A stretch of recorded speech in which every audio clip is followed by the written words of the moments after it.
welcome back to the Awakening Philosophy Podcast. My name is Jed and we are reading the Phaedo. So, it's been a lot of fun so far. We have discovered a lot of interesting things hidden within the words of the text. And of course, we are learning what it means to be a philosopher as we go, just like we're learning what it means to follow the logos as we go. And we're learning how to apply the logos in something called the dialectic as we go. And last time we learned a few important things in how to do that, specifically how to that we are aiming to do that with our dianoia. Of course, dianoia is a key word we have that means understanding, but we're specifically trying to do that without using any of our physical senses. Wow. And there should be a sound effect. Wow. I can't hear. Okay. Let's see why that isn't working and see if we can fix it. Wow. There we go. Wow. So, without the use of our physical senses. Why? Because we don't see being with our physical senses. Oh my God. And we don't see the self with our physical senses. Right? So when somebody says, I went over to this place and spent a lot of money going to this place to find myself, we can laugh at them. We can say,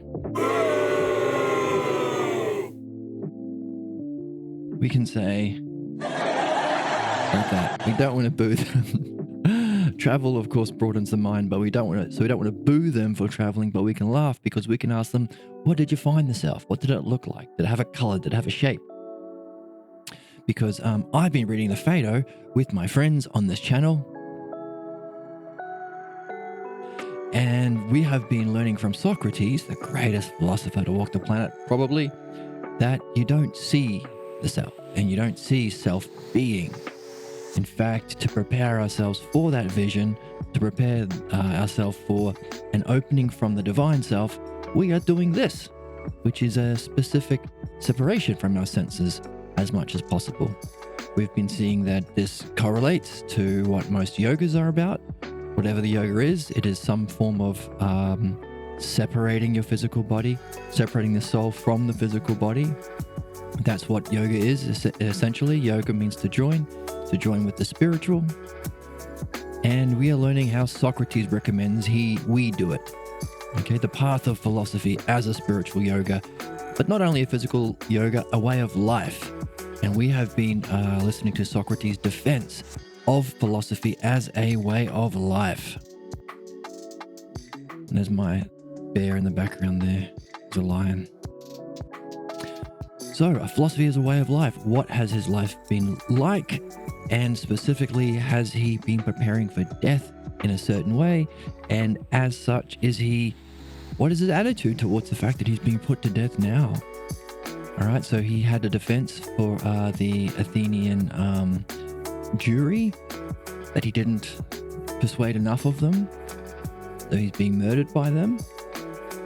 Okay, which is a tragedy for us because, well, he's leaving us what we need to discover our highest destiny, live the most important life, and prepare for our death in the best way 2,000 years after he was alive. So, probably not worth killing a man for. I laugh, but I cry inside. Okay, so he's making a new defense for the people in his prison cell. I'm going to make a defense, and I hope that I convince you better than I convinced the people in the jury. So we've gone through that defense. We've seen a lot of interesting things, specifically that yoga that we've talked about. That sounds very much like a spiritual method that usually involves if you want to, nowadays, very much a part of our Western society. There are yoga centers, hara yoga, hatha yoga, breathing yoga, chanting yoga, stretching yoga. I think this came into the West as a stretching yoga, but the fact that it came into the West as a physical stretching yoga says a lot about our approach to yoga. We tend to think of it as a physical thing, right? We hold ourselves in a certain pose. or even we control our physical breath. Something physical is involved, or some chanting maybe. But what's unique about this is it doesn't seem to be a physical yoga, or at least he hasn't given us any physical steps. If this is him outlining how to pull off that which is most important for a philosopher and a human being, right? We're understanding that a philosopher is a human who is living his life in the right way. Now, there may be a case made that not everybody is developed enough to do it, is ready enough to do it, is at a level of their journey through their soul's development, through many reincarnations, to be a philosopher. But you can make the other argument that everyone has the potential, so long as they have language, they have mind, and they have the ability to reflect upon themselves. They have the potential to do what? To live the life of a philosopher and fulfill the human quest. Right? And there's something special that happens to the destiny of a philosopher when you say it's for all humans. It becomes the destiny of man. And that's how we think of this destiny that Socrates has been pointing us to. The destiny of man. So, how do we live in a good way, Socrates? That's what we've been learning from the book. And how will that affect us at the end of our life? How will that affect our approach to the afterlife? And in that, there is a method that if it was a method, if it was a yoga, then it should have steps. Step 1, cross your legs like this. Step 2, put a cushion under your butt. Step 3, breathe in for 4 seconds and then breathe out for 5 seconds. These are the sorts of steps that we would expect to find in a yoga. However, what's curious about this is we couldn't find anything like that. So what does that mean? Has he left something out? Why didn't he do it? Well, we were able to go on a bit of a hunt, put on our Sherlock Holmes hats, which is part of being a philosopher, and see if there are any. My background's popping in and out. I don't know why that's happening, but okay. Go on a bit of a hunt to see if there's a reason why he left that out, or if he was just being sloppy in his writing. Now, we recognize that there was certain language, a certain language that he's using to describe this yoga that's most important for a philosopher. In fact, he says if you're a philosopher of any worth, if you've been practicing the virtues, if you've been living in the right way, you'd probably want to follow him, or you will want to follow him as soon as you can. And that language we noticed was language of the dialectic. Collect yourself together. That sounds like the instruction Socrates got at the beginning of his philosophical journey on what is involved in the dialectic. Collecting yourself together. Separating self by self. Separating each of the ideas out on their own. That sounds like the language of the dialectic. Self by self. That sounds like the first category of the dialectic. As much as you can, both now and in the future. So, we are working with a loose hypothesis that he might be talking about the dialectic. And then, of course, what happens with the logos? Well, they can provide you a sort of confirmation of your hypothesis, if you're on the right track. And afterwards, after giving that yoga, he did say, this is the study and the exercise of the philosopher, which is the exact language that Parmenides gave when he introduced dialectic to him all the way back at the start of his philosophical journey. This is the exercise of the philosopher, the dialectic. And lucky for us, as soon as we learnt the dialectic, we started using it. Yay! So we deserve a clap. So why is that important? Because philosophy involves defining things and demonstrating it. Understanding and knowledge. Learning and applying. That's a key duad. In fact, that was a list of, I think, 4 duads that I just listed off. And why can I list them off? Because they are in my skill tree.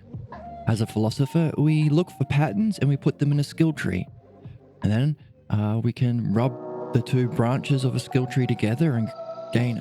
My background keeps coming in and out. We can rub two sticks of a skill tree together to gain insight and understanding. Helps you to see through your skills. Okay, so I just listed off 4 different duads: understanding and knowing, learning and putting it into experience, definition and demonstration, and take your pick for the other ones that fit into that category: logos and nous, dianoia and noesis, and so on. So, because we've been putting it into effect, we've been doing that which Socrates has been telling us to do, which has been great. And as such, we've been able to recognize something hidden in that yoga that we might have missed the first time.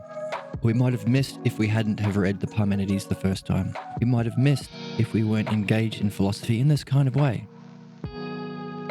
Okay, so after that yoga, he did something very mysterious. He rolled on. We noticed in the dialectic that you roll on your points. You don't go off on tangents. You take one argument and then you roll it into the next argument. You roll it on to in a logical way.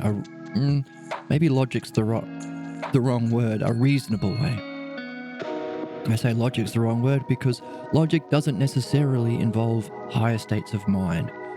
Logic tends to be contained within a system. This is the logic of chemistry. This is the logic of geometry, right? But with the logos, we recognize, yes, there's a rational, understandable system, but it rolls on. It rolls on not just within, but to higher levels. That allows for our personal growth. And that's what makes it a mystic tradition, because we can develop from wherever we start, whatever we're interested in philosophy. Hey, you're interested in beauty? You start with your physical senses. And then you realize, well, okay, I've seen more than one physical thing of beauty. So where does beauty itself exist? Can't be in this physical thing, because there's many physical things. Right? So you go from one instance to the many instance, and then you go from the many back to the one again, but on a higher level.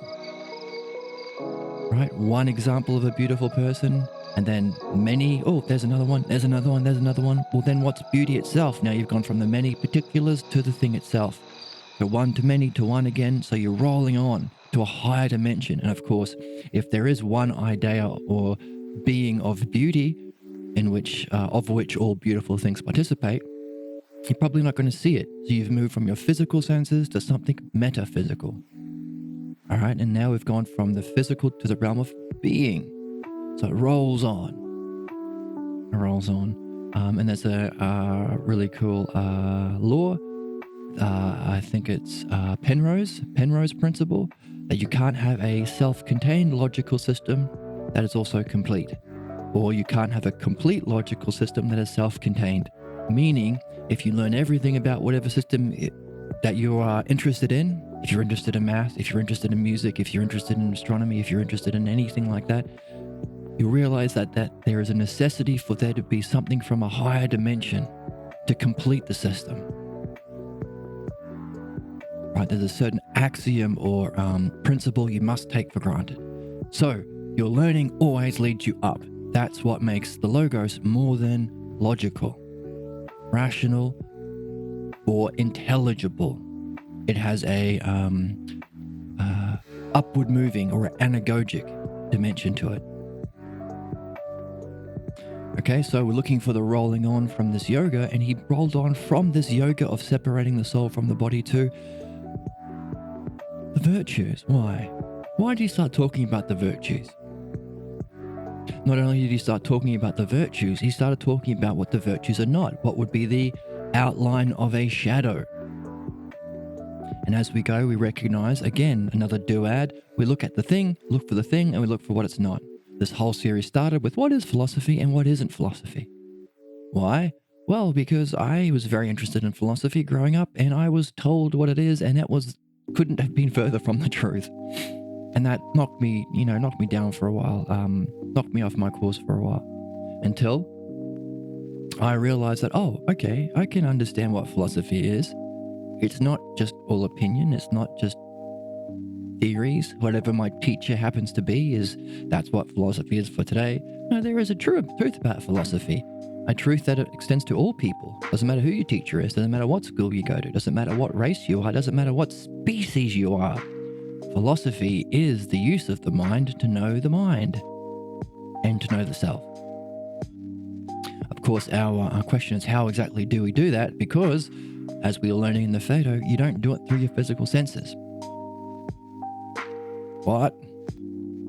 Wow! What? Okay. And equally so, this isn't something that you have to believe.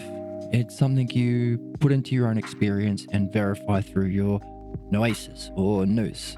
The eye of the soul, called ousia, is most, and we try and be most like ousia ourselves in the use of our logos, the use of our reasoning, in the dialectic, because that is most like ousia. Ousia, of course, is one of those new Greek words that we have that refers to what is the essence of the beings.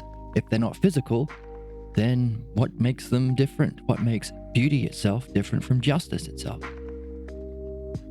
Ousia. Ousia also refers to the sixth sense that we have, the eye of the soul that has the capacity to see it. However, to awaken that, you have to turn the whole soul around. Okay, that's what we saw in the text last time. The whole soul. Turn the whole of it around, which means you can't be like looking over there and then doing philosophy too. No, because there's something keeping you attracted to the physical thing. Okay, we want to practice that as best as we can.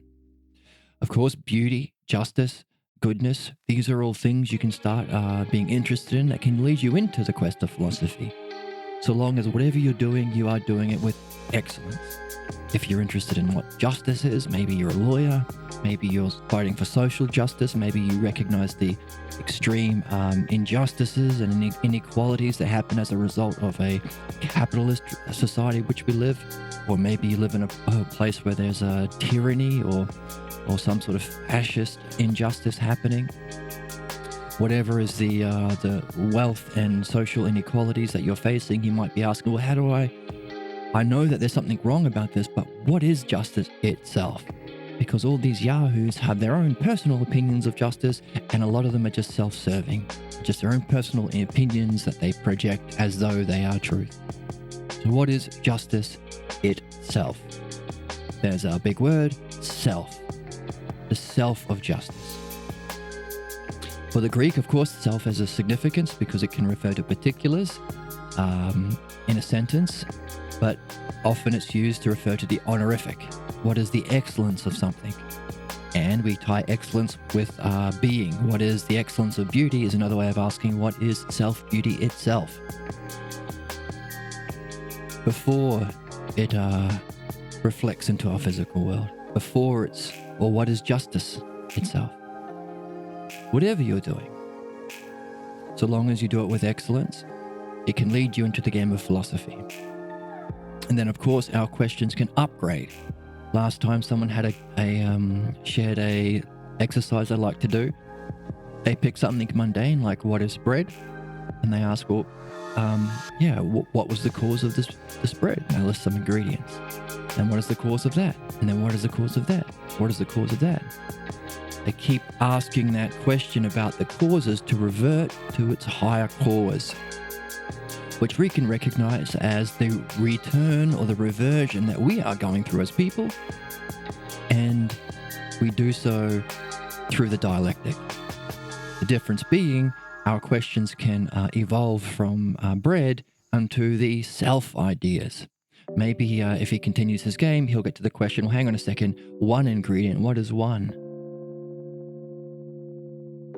What is one itself? Or make sure that the flour is good and has not been spoiled. Oh, great. Hang on a second.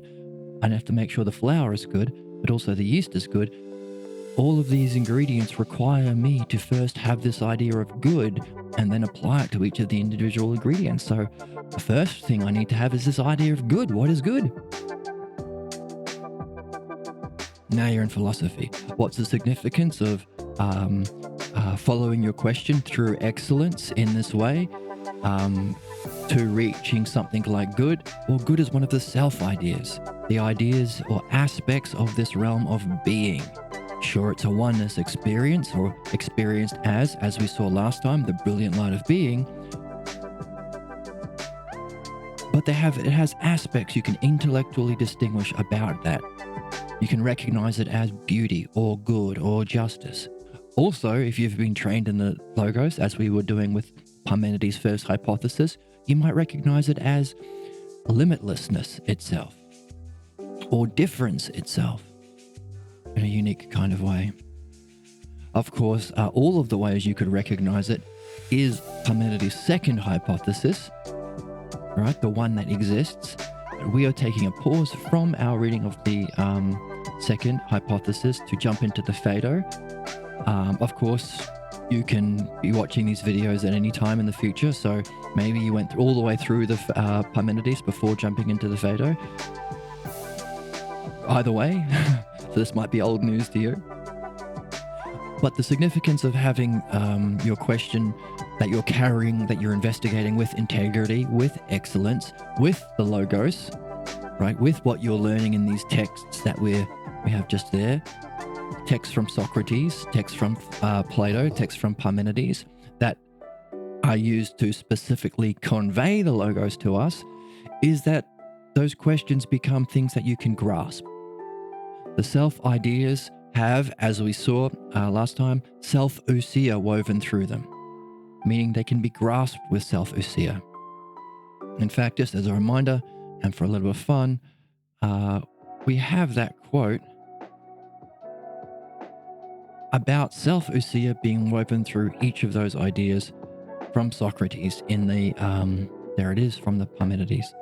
The ousia self that is woven together into the idea cells demonstrate in detail about the ideas which we grasp through by the activity of the logos. And of course, we saw last time in our text that the self-ousia was used to unify. Here we go. Let's jump in quickly. The text to get this quote here. Here we go. Socrates, have you grasped the selves, beings, through any other of the bodily perceptions? For those I mean magnitude or greatness. We talked about excellence. Another word for that is greatness. Health, strength. Also up here we have self-justice, beauty, good. And in one word, in one logos, the ousia of all the others, whatever they happen to be. Okay? The ousia. So that's the ousia. Or if they're not contemplated through the body, do we have to prepare ourselves through the most accurate understanding, dianoia of each self that we investigate, so that we approach the closest to the noesis of each being, the nous, the grasping. That's the out-of-body yoga thing that we're after. That's how we can come to know it. Of course, knowing it for ourselves in this grasping through noesis, through ousia, with ousia that we have, is what makes it different from mere logic. Right, that's one of the distinctions between what philosophy is and what it isn't. If philosophy doesn't have that, then at best it's the lower levels of philosophy. It's what will lead in to this. Let's hope. So long as someone keeps their philosophical quest up with integrity, keeps asking these questions, and are led to ask questions about these selves. So, what makes it significant when you can upgrade your question to be think about these? Well, if it's your question, that's significant in and of itself because you're naturally curious about it. You'll naturally be focusing something that you have within you already. Some sort of attention, some sort of focus, some sort of, I don't know what you would call it, but it's something that's there already. If it's your question, it's easier to focus it. It's easier to carry it. You're more likely to hone the question up like you're honing a blade, or polish it up like you're polishing a gem, or really like get that question succinct like a laser beam. Right? These are all analogies we talk about how we relate to and carry our question with us. That's one significance, and of course the other significant thing is if that's the ousia that's woven into the beings, then if our question is on one of those, beauty, justice, greatness, health, strength itself, right? A certain particular one that's different from the ones that you see through your senses. Then when you are able to hold that concentration, of course, it upgrades to meditation. And then from meditation, sustained meditation is contemplation. And we saw that in that text, in that section we just read here. It is contemplated, right? Contemplation means you join with the object of your meditation, the object of your question. So lots of fun, right? And last time we jumped into the Republic because we were curious not just about the virtues, which are outlined in the Republic, but this strange thing called phronesis. Because we start as lovers of learning, which fits into what we're saying now. Hey, you're interested in learning anything? Make yourself a lover of it. Seek it completely. When you're a lover of something, you want to join with your object of love as much as you can. Forever, right? That's romantic language. I want to join with you until the stars fall out of the sky. You want an immortal connection and as close as you can. I want to be as close to you as the sunlight is to the sun. If you're more romantic, I'm sure you'll find a better metaphor. But this idea of seeking and joining as much as you can with excellence. That makes you a lover of learning. So apply that lover of learning or philomethesis, as we saw in the Phaedo last time. And then that can upgrade, and we have an upgrade noise. Our level up noise. Upgrade into philosophia. You realize that whatever these things are is in wisdom. Wisdom somehow pertaining to the logos, which is both dianoia or understanding and noesis or knowing, directly experiencing it, joining with it through contemplation. But then Socrates did this weird trick on us, played this weird game. We say he's a the sneaky hobbits in that he added a riddle. Fortunately, he gave us a clue by using the word riddle specifically. He threw it in, hey, maybe people sometimes give you riddles as part of a mystic tradition. And then he talked about how, by the way, that expression, many other staff bearers, few are the inspired mystics, that's philosophy. So there was a section here, let's bring it up in the text. Of course, as we read, we want to stay as close to the text because that's how we can see and solve the riddles. Here is our lover of learning. Those who are right lovers of learning repeat this doctrine to each other and believe it. Okay, that's what we're doing. We're repeating what we're saying, hopefully sharing it with our friends. Okay, this is the yoga, the parts that we put into our dialectic for ourselves, hopefully making it more our own in doing so.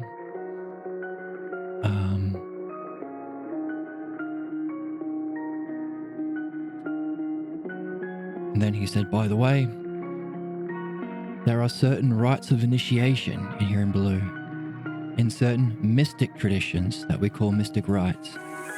And then he brought up this idea, many are the staff bearers, that means staff, but few are the inspired mystics. And then we made that into a bumper sticker, and I'll be selling it at my merch store, which I said it as a joke, but now that I said it, doesn't sound too bad actually.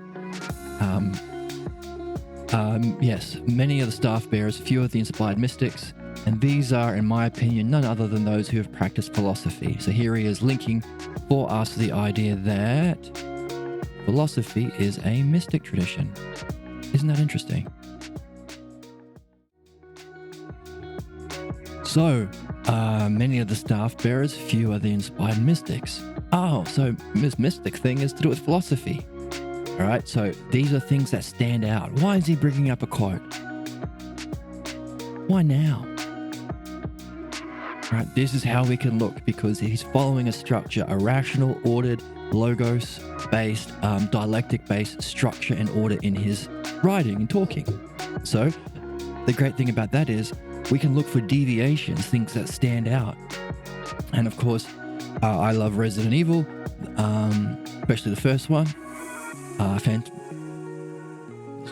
I'm like aging myself a little bit, but in there, if you know, that's the whole point. You solve puzzles by noticing one of the statues is not there when it should be, or one of the gems in the eyes of the painting is missing when it should be there. So something, or there is something that is there that shouldn't be there. So why is this quote there all of a sudden? It should stand out to us. If it stands out to us, we should take a note. Put it in your inventory as a question. And if you want, make a hypothesis that might explain it to test that out too. So why is he talking about inspired mystics? Well, that's philosophy. Well, okay, why mention that philosophy is to do with mysticism? Oh, because I've just mentioned that there are certain mystic rites that involve some sort of initiation. This was a puzzle to us.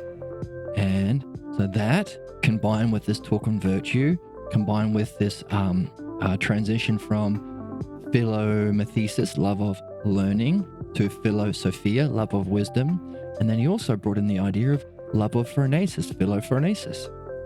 We don't know what phronesis is. In fact, we built our own triad with those ideas. All right, so we have a question when we realized that there was a triad, we had a question. Oh, this is the what it isn't, of course. We got to help us to realize that we had a question. He gave us 3 opposites, okay, which is part of the structure of the dialectic. One way of giving a problem to the reader is to give one side, but not the other. What it is, but not what it isn't. Or what it isn't, and not what it is. Or specifically, in abduction, you give a little of one and a little of the other. So we use the example, sheep is to shepherd, is to cart, is to tent, as king is to people, and then you stop. Again, that lets you know that, oh, I've got some things to fill out. Okay, and so we were given these, a triad of lover of the body, philosomatos, lover of riches, so lover of the body, of course. If you are a lover of the body, then you're not a philosopher. Of course. My YouTube is flooded with clips from philosophy podcasts or Alpha Mountain. They're not really philosophy podcasts, but I don't know. They claim to be giving life advice. And there are a lot of big, strong men talking about how you're not anything unless you have a big, strong body. Right? And they also talk about having lots of money and having a Bugatti. Right? You don't have any value as a man if you don't have lots of money. And of course, they get up and jump up and down like monkeys in that sort of a way, telling everyone why they should be valued so much, because they want honor. They want to be respected. Right, so they try and convince people that this is what they're doing is good. Okay, so this was the 3 words we got from Socrates. Philosoki tomatoes. Hey, you like soggy tomatoes? You're a lover of the body. Philosomatos.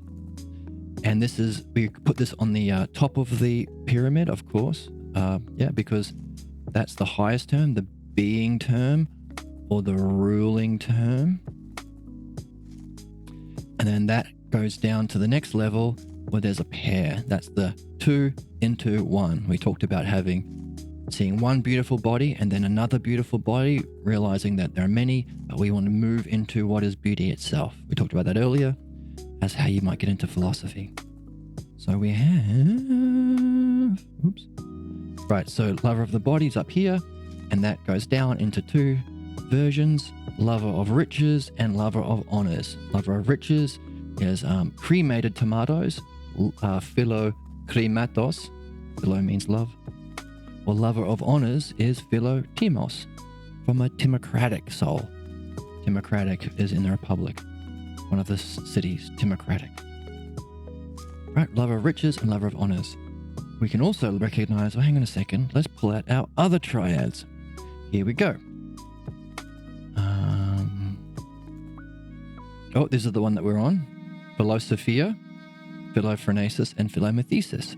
So the fact that he gave us 3 all at once In the negative, let's pull out the text where it is in case you're interested. Here we go. If you're following along at home, 68C. This is the fun of it. Look for patterns. Look for the mystery. There's a mystery in here. This is a living thing. You're living it. You're living it, but you need some to be sharing in something that has the logos and exercising yourself in that tradition to be in this game. Lots of fun. Lots of fun. So here's, you can actually see it as a triangle. Lover of the body, lover of riches, lover of honors. Philosogi tomatoes, philo-cremated tomatoes, and philo-timos.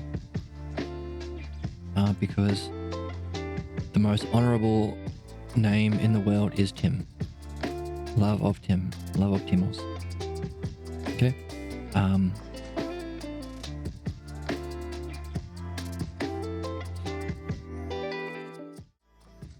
So if those are the negatives, if that's what people are if they don't follow philosophy, we can say, oh, he has given us 3 positives. So he's given us the key terms and they jumped out at us. Now, coincidentally, we had already seen 3, and because we are practicing looking for 3s, looking for the patterns as part of the philosophical game, we already put it into our own triad. Philophronesis, Philomatheus, and Philosophia. Wisdom, Phronesis, S-I-S, and learning. And we didn't know which one was which, so we have this question mark. Which order? But then we saw that he gave us 3, which was, hey, if these are 3 negatives, find the 3 positives. If I've said, I'm going to give you an analogy of using a shepherd is to his sheep, is to his cart, is to his tent, and this is how a shepherd is like a king. This is how sheep are like people. And then the person stays silent. He's saying, hey, you figure out that there's 2 more questions. What is a tent like to a king? What is a cart like to a king? All right, so that's abduction. Giving you parts of one, parts of the other, in hopes that you can discover the question and the answer. And of course, that's why I like Christopher Nolan films, because he does that sometimes when he makes films.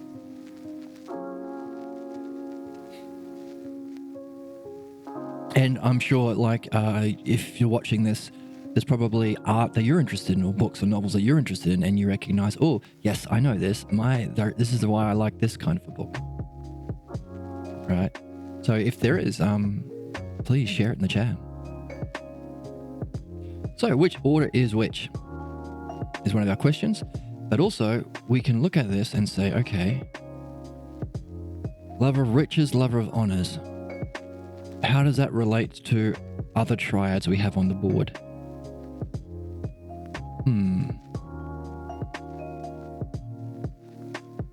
How about the parts of the soul? Where's that? Parts of the soul. Now, I thought I drew a picture with a snowman.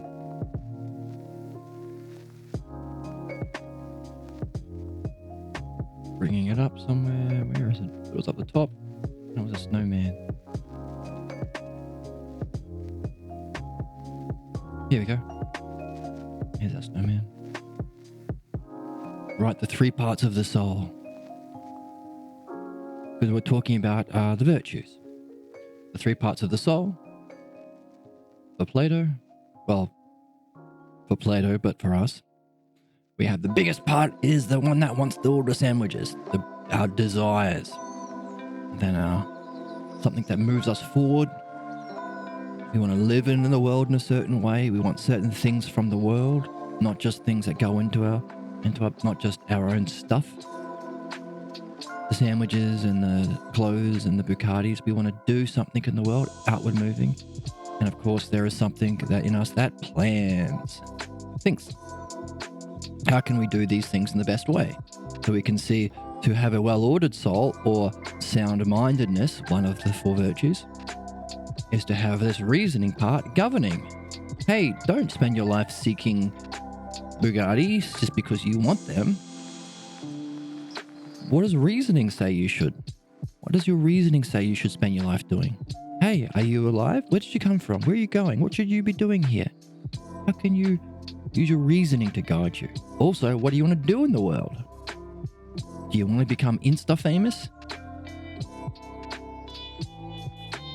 What does reasoning say? And by the way, even if you are pursuing your desires, you'll end up like this. You'll pursue your desire. Oops, just put it here. You're pursuing your desires. That's what's ruling you. But you still need your reasoning part to make plans for how to get the Bugattis. I should stop saying Bugattis. It's so stupid. You have to use your reasoning parts. There's your desire, inner desire, and then there's your reasoning part, and then maybe you don't really care about what people think of you, so your outward desiring part is last. So you're kind of in this shape.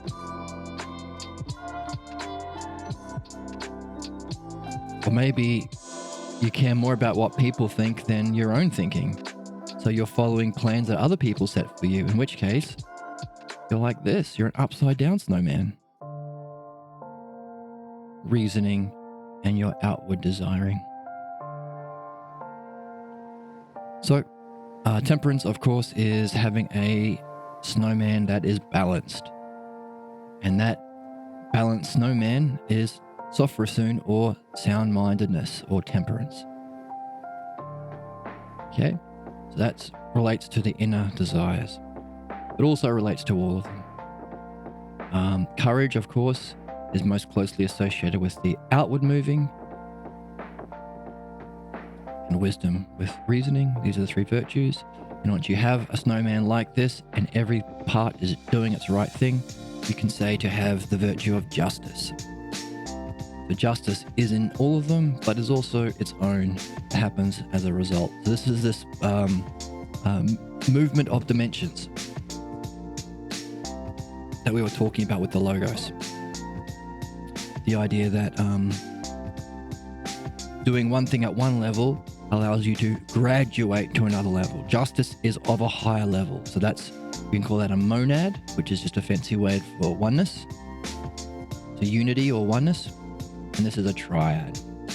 So this is what you get, what you work on, and then you can upgrade or graduate to that higher level. See, perfectly easy to understand because of all of the scribbles. See all those scribbles? Scribbles means understanding. That's a light bulb. That's what scribbles mean.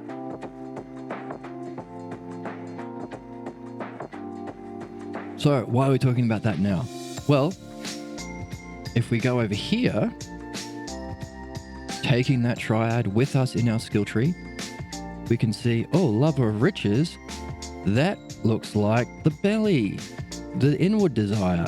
Lover of honors, well, specifically, that's timos. That explicitly relates to that middle part. So we can take these three words that we're given and we can do some sleuthing, right? You ever played any of the Sherlock Holmes games? This is part of it. Or read the book, have a little notebook, and you can move things around to make it fit. Love of honors would go there, second. And we would put love of riches, the bottom, which I put here. So it fits with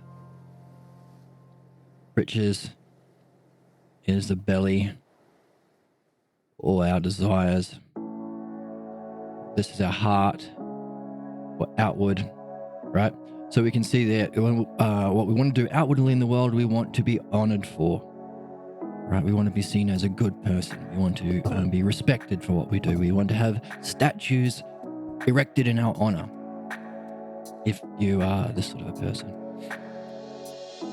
Right, and so we can realize that, a lot of tyranny or a lot of war and conflict is waged in the interest of these things from lovers of the body, as it was said by Socrates in his doctrine, in his defense of philosophy. Hey, you don't do philosophy, what are you going to end up as? A philo-soggy tomato, a lover of the body. And what are they motivated by? Love of honors. Hey, I want to be seen as a great ruler, so I'm going to take over the world. I want to be rich and have all of the oils and the resources from those countries, so I'm going to take over the world. And he said that's the cause of war and conflict. Okay, true globally, but also within our soul. You don't want to be drawn to fights and like competitiveness and capitalism, competing, fighting against other people, hurting your fellow man because you want all of the riches. Me. And so we have a world of these dragons that hoard all of their money and they sit on a big mountain of money and they breathe fire. And blah, blah, blah. That's all of the billionaires, all this wealth that they have no need for, but they can't help it because they're a lover of riches. And then all of the other people are sad because that's a stupid way of living that harms everybody so they can be a dragon, right? So what was that? There was a little tangent, a little myth about a dragon to represent the implications of what follows. The implications, of course, is when we look at a dialectic, what is the thing itself? How does it function? And what is its implications? The division stage. How does it act in the world? And then, of course, how do people relate back to philosophy if this is the kind of philosophy that follows? So what is philosophy? Well, this is if philosophy isn't. If you don't do philosophy, what is the kind of philosophy that people follow if they don't have Socrates' doctrine? This. Lover of the body. And therefore, lover of honors or lover of riches motivate them. And we can understand why, because we just got his doctrine, which says because you're a soul. You're a soul that has a body or shares in a body for a period of time. But hey, if you're a philosopher worth your salt, you'll want to go where I'm going as soon as you can, as quick as possible. Don't kill yourself, though. That's against the rules. You're here for a reason. You have a tour of duty to go on. So part of being here is finding out our reason, and that's part of the purification and perfection to leave the body so you can lessen your attachment to the body, so you can do philosophy better. So these are our categories of the dialectic. There's 4 of them. Hopefully you're familiar enough with the SOs. You can also call the DDAS, definition, demonstration, division, and AS, analysis, synthesis. You could use them. And as we go, then we might even find other ways of talking about it. They'll fit into a 4 skill tree. So SO and DDAS are 2 branches on a 4 skill tree. And yeah. So pretty cool. What do you say, Owen? Wow. No, too excited. Wow. That's better. So, yeah. And of course, defining it is this. How does it demonstrate itself? Kind of in this 2-way. What are the implications? Tyranny, war, division, dragons in the world, mass oppression, slavery, war, torture, and so on happen as a result of this. And so that exercise we talked about with bread, hey, I have a bread. What's its cause? Well, what caused that cause? Well, what caused that cause? If we apply it to things that are most significant, we can be playing this game, doing a dialectic of Socrates' doctrine. Oh, war and division and fighting and stuff. Oh, that's in here. What's the cause of that? Oh, people who are a lover of riches and honors. What's the cause of that? Oh, a lover of the body. What's the cause of that? The title. What follows? If, I want to go ifs, so this can go into an if sack that we carry with us in our world, in our life. If philosophy does not exist. Right? This. And this is, we can apply it to our world, understand our problems in our world, but also as above, so below. The principles that relate to the whole relate to the part as well. So we can recognize when we have conflicts, fights, divisions, etc. we are doing this but to ourselves. So, what's the cause of that? This. What's the cause of that? This. What's the cause of that? This. What's the cause of that? This. What's the cause of that? This goes to the title, which is really cool because this gives us one of our rare 5 skill trees. 5 skill trees. So there's 4 in the dialectic, but when you realize, oh, this definition, lover of the body, it demonstrates itself as a lover of honors, a lover of riches. That breaks into divisions. How does it manifest? War, violence, conflict.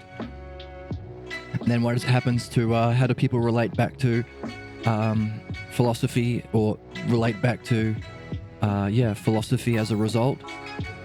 They use it as a way of maintaining their stuff. Or look at my philosophy of why I'm the best. Subscribe to my podcast. Well, I don't want to say that because I do want people to subscribe to my podcast. But, buy all my books because I want to get all the monies. So this is, and then also how do people relate to philosophy? Well, I hate philosophy because philosophy is just used to justify your own opinions. It's just used to oppress people. It's just used to fight with people. It's just used so you can become an academic and tell me that I'm a crap student or whatever. This is what happens as a result. Other back to self. And you might not be able to see it because it's covered in squiggles. So we have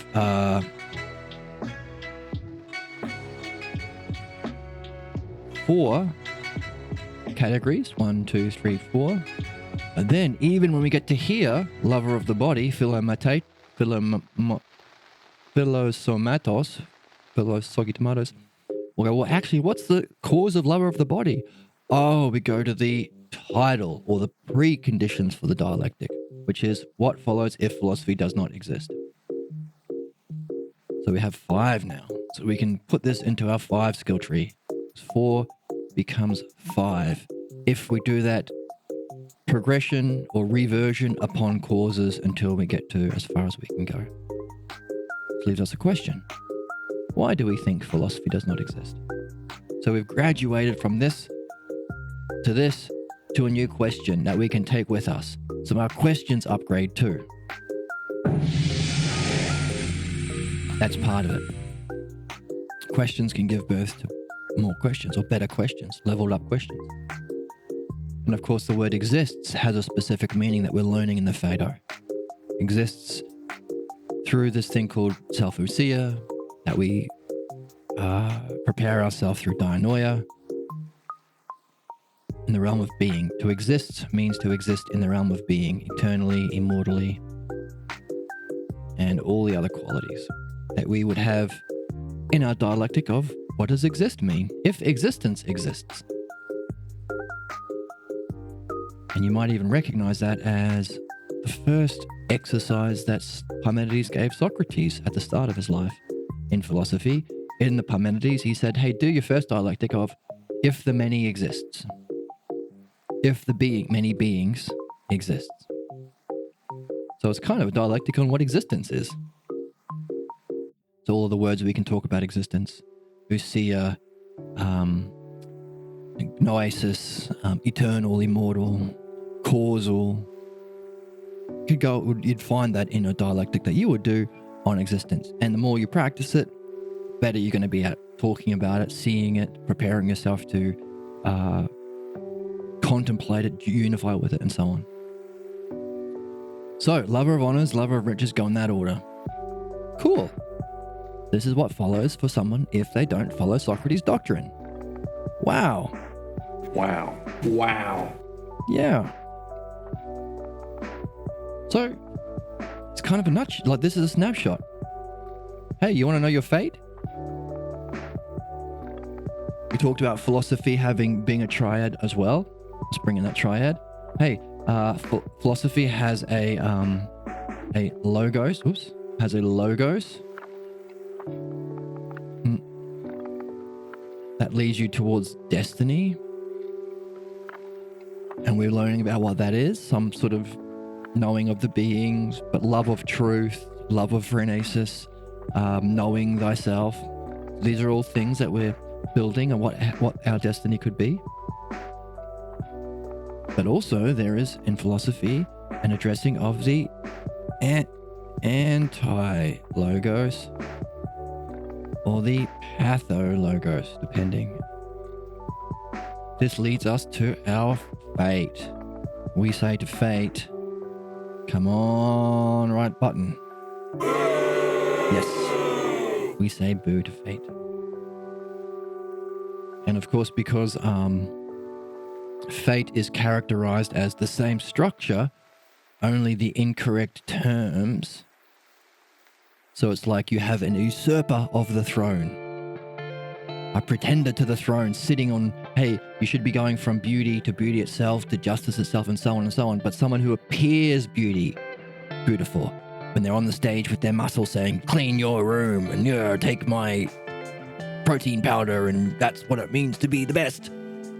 Crush your competition, crush them like ants. So that's someone who appears beautiful, so you believe them, right? So maybe, and if you're learning from them, if you had a certain initiation experience with them, usually when we're young, someone we think of as beautiful, knowing, wise, caring, all of the terms of the logos, the appearance can fuel us in the anti-logos. So we need to follow that reversion on causes that we talked about we can do. Hey, I think this. Why do I think that? What was the cause? Oh, because this thing happened. Well, why did I think that? Oh, because when my dad most reached out to me, he seemed beautiful. He told me this. Son, never trust women, or whatever he said. That's just an example. Then why did I believe that? Well, it was a rare moment where he's like, doesn't normally share, but it was special. Why do you believe that? Well, he looked really knowing. He looked really beautiful. And so on and so on. So there's a reversion upon causes. What does that tell us? That tells us that in philosophy, and of course, oh, by the way, it goes both ways. So,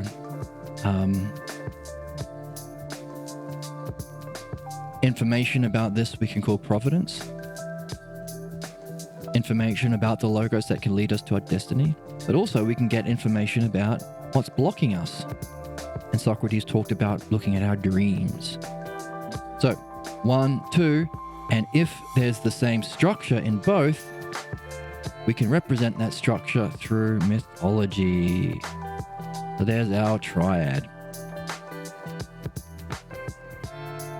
I don't know what order we'll put them in, but I'd probably maybe put logos at the top, mythology there, and the lowest one, anti-logos or pathologos. And that's what we're doing as well. Socrates says, I want to explain, but I also want to explain both. Mythologize what I'm doing. That's why I'm writing songs. Curious.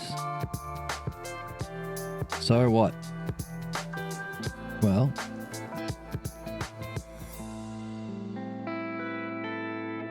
that's a triad.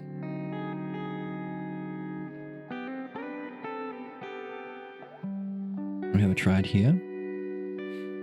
And we want to know, I can't actually remember why I started talking about the triad of logos and destiny. Oh, that's right.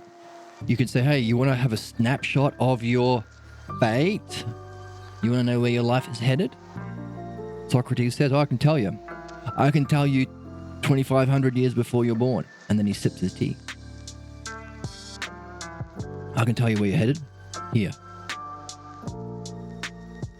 You're gonna end up as a lover of the body, and you're gonna be motivated by lover of honors or lover of riches. Or you're gonna listen to my doctrine. And I wasn't able to convince everybody in the trial, but maybe I can convince you. So our question today is, are we convinced? Are we convinced by Socrates' doctrine? Because here's a snapshot of where we're headed, according to the man.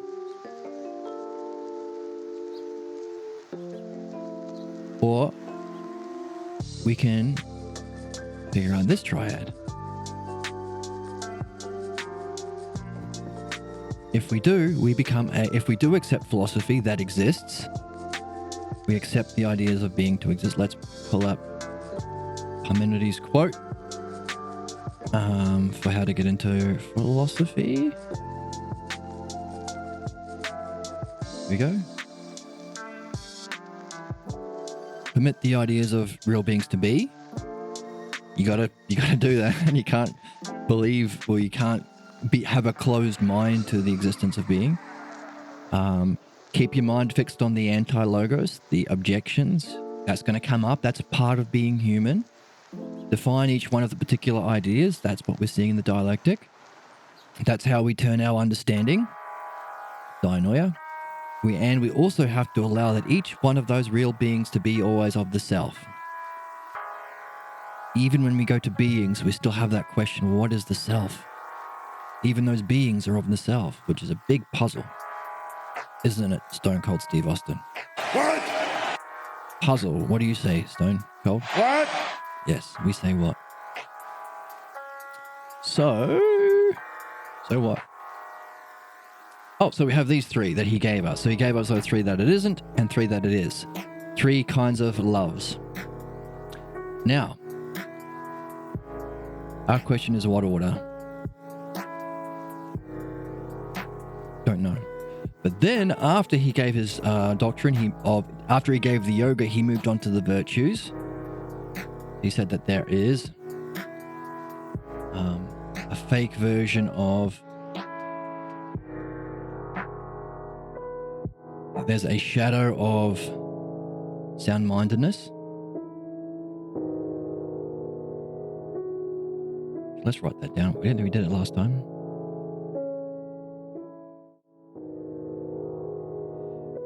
There's a certain outline of a shadow of temperance, where we have something called mindfulness, something called phronesis, but by lack of discipline, when we are mastering some pleasures to be mastered by other pleasures. So it's a kind of not quite all the way there. And also he talked about, when we read last time, a certain kind of bravery in which we accept even death, but we think death as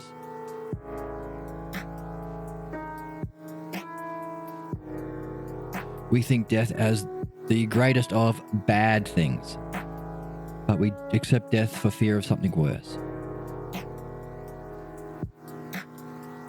Okay, so what does that mean? That means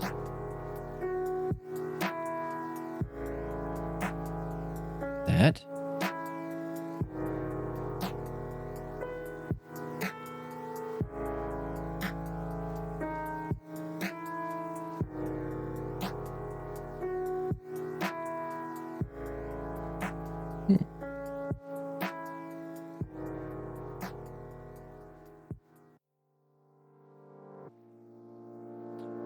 what does that mean? That means that, what does it mean? Oh, that means that you're accepting, it's not really courage because it's out of fear and out of necessity. Whereas Socrates has been talking about seeking death not because you have to, because you understand it and you want it. So you're not afraid of it, you're desiring of it. And it's not out of necessity, it's out of choice. So desire or understanding and choice, understanding and will is part of it. And we talked about how a certain shadow or reflection of us in the mirror, or even our literal shadow, looks like us in the mirror, but it doesn't have certain things. We made a list. It doesn't have intelligence. It cannot understand. Doesn't have will. So it sounds like he's talking about a reflection or a shadow in the same way, because, oh yeah, thumbs up.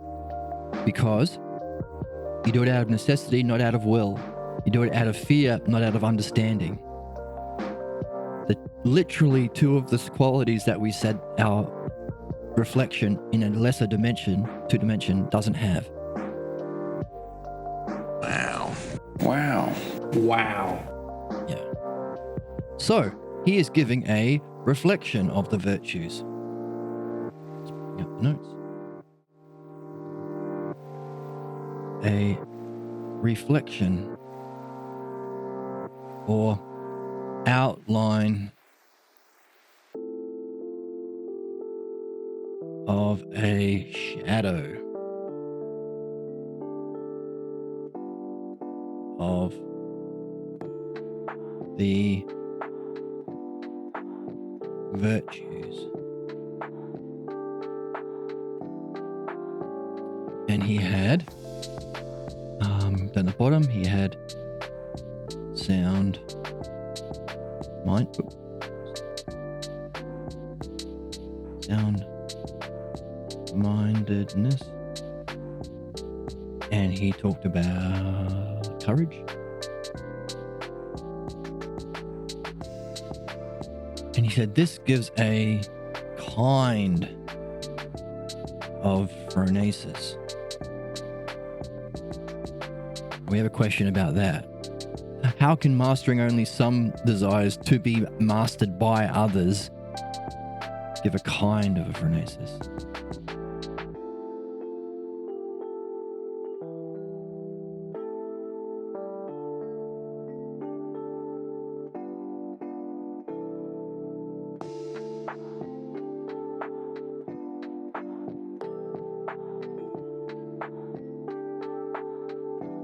Master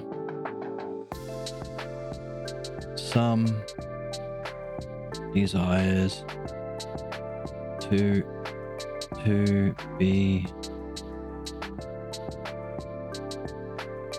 mastered by others.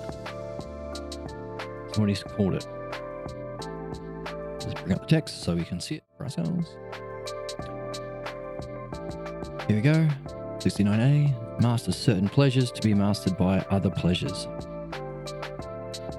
Good thing we brought it up because we can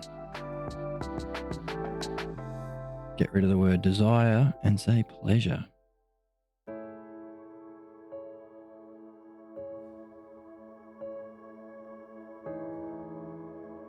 Pleasures. Pleasures. So let's make some more room for it.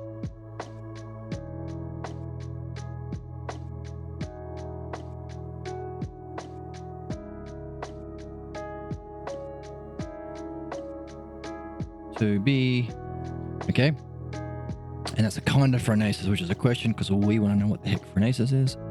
And then he said courage. Fake courage is they are brave, inverted commas, by being afraid and out of necessity, except for the philosophers. So that's a clue. This is what's not philosophy. This is in the category of virtues if you're not philosophy. So in fact, we could do a dialectic. I encourage you to do it at home. If philosophy is and then is not, these virtues might be one of them. Maybe how do we relate to each other? These are these virtues. What is it? Love of the body. How does it affect us? Love of riches, love of honors. How do we relate to each other? The bad virtues or the shadow virtues. And then how do we relate back to philosophy? Who knows? Okay, so we could actually do that. It's probably worth doing. But that was just a little quickie. Courage,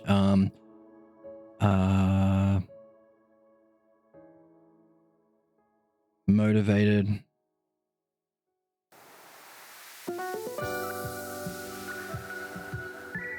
by fear and necessity. Okay. And so we had a question, what the heck then is the shadow of wisdom? And what is the shadow of justice? Last time we had a look in the Republic and we saw a definition in the Republic of the little souls who are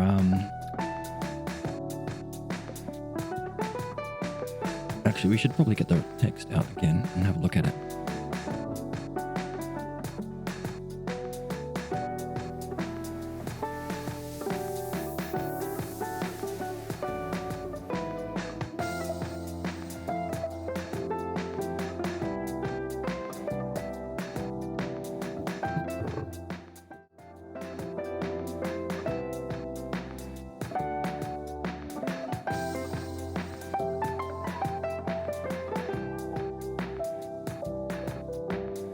systems are now fully operational.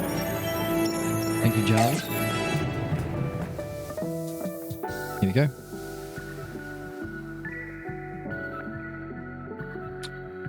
So, and we actually discovered this by accident because we were looking for more information on phronesis. Information on phronesis is called infronation.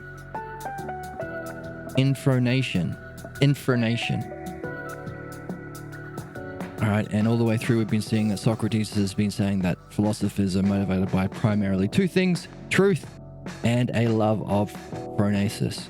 So, infronation is very, very important for us as philosophers. Because infronation is a special word that means information about phronesis.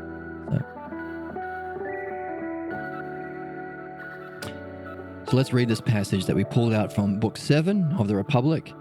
518e is the Stephanus numbers.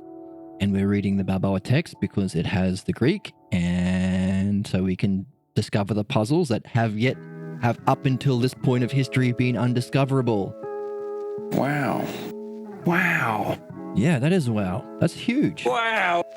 Yeah. Wow. Wow. Yeah. All right. So thank you for this translation on Balboa. Now then, says Socrates, on the one hand, this is our men and day.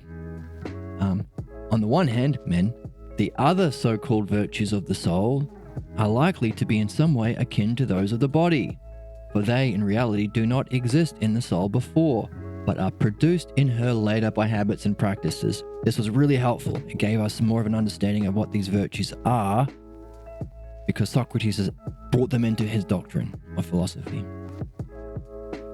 But on the other hand, the virtue or excellence of phronesis, interesting, we've been talking about the significance of excellence, motivating someone in philosophy.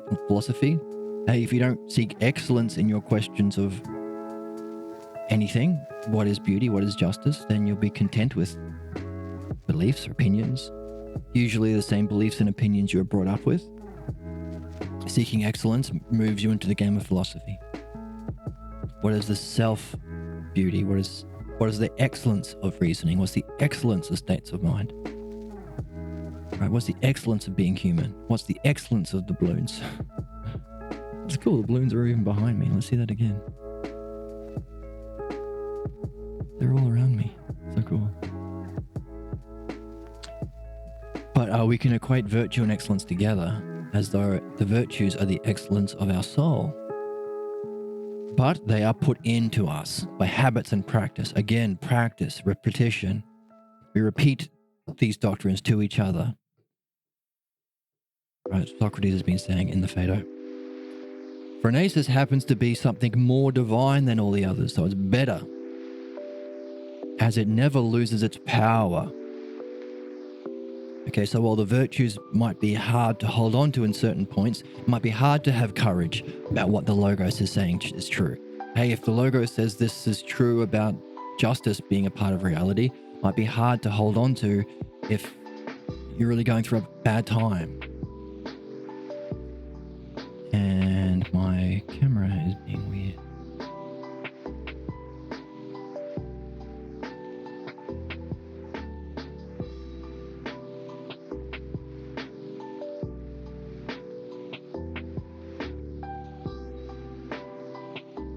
Hopefully I fixed it. Whereas phronesis seems to be something that is doesn't lose its power, which would be great.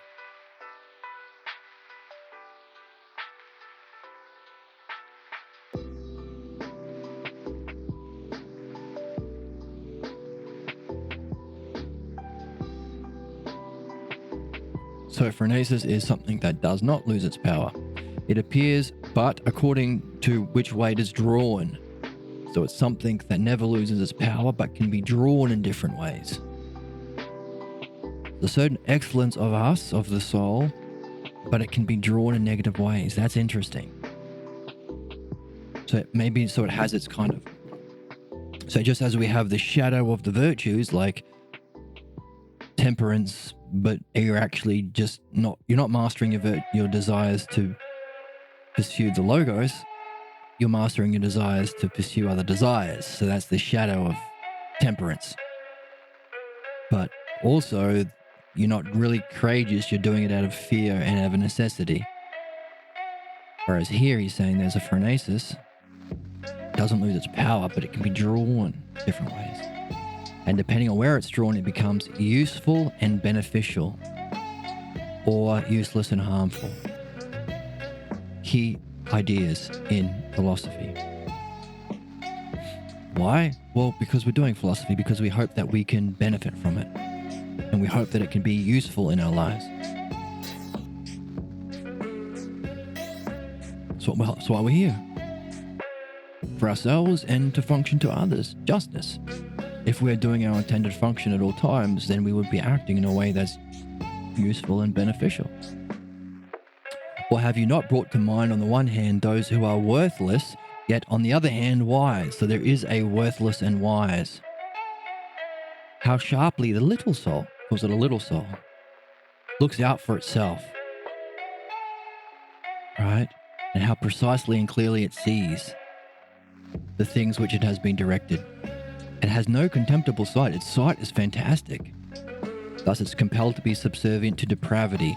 Okay, so people who are worthless but really good at being worthless can see really clearly, have a certain something or other that allows them to see clearly by directing something in their soul to what they're looking at. But it's subservient to badness. Depravity is the translation, but it's kakai. That just means bad.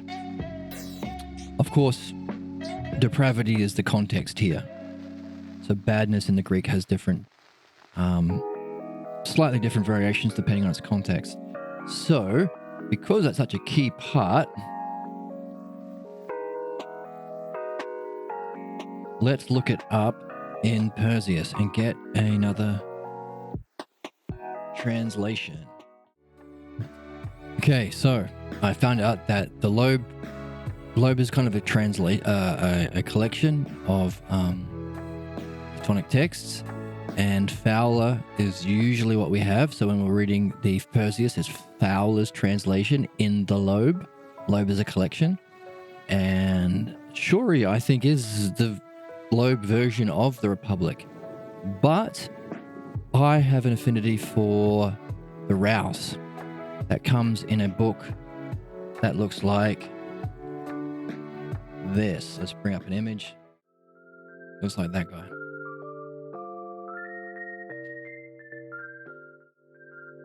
So I'm going to run and get my copy, and then we're going to read this section on what is the fake version of wisdom and what is phronesis, which is two big questions we've got right now.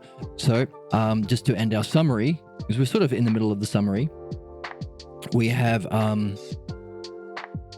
finished his doctrine, we've got his yoga, but we're wondering why he rolled on from his yoga and his defense of philosophy into the virtues.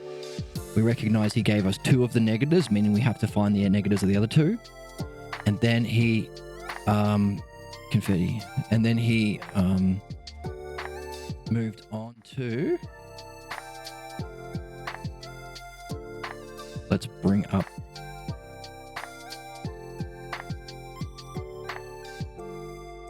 Phaedo.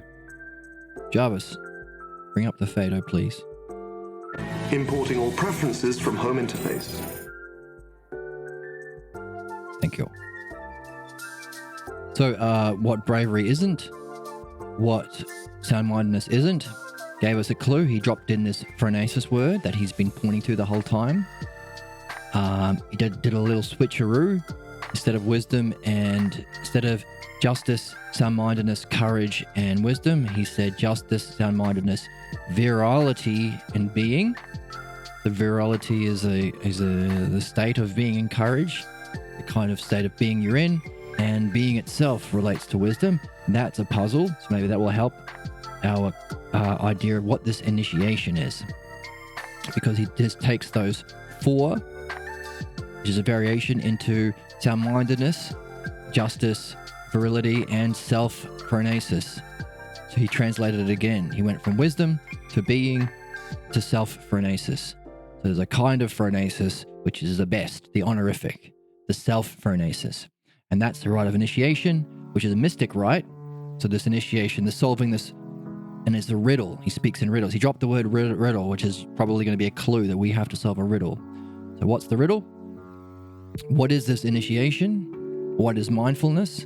What are the two negative, the two shadow virtues that we missed out? And how does solving this puzzle help us know what is not just purification, but perfection? Mystic, and it's going to have a mystic effect. How will it have a mystic effect on us? Because he said those who practice philosophy correctly are the inspired mystics. Okay, and then he talks about, and then when we die, we won't be in a barbarous bog, or the mud.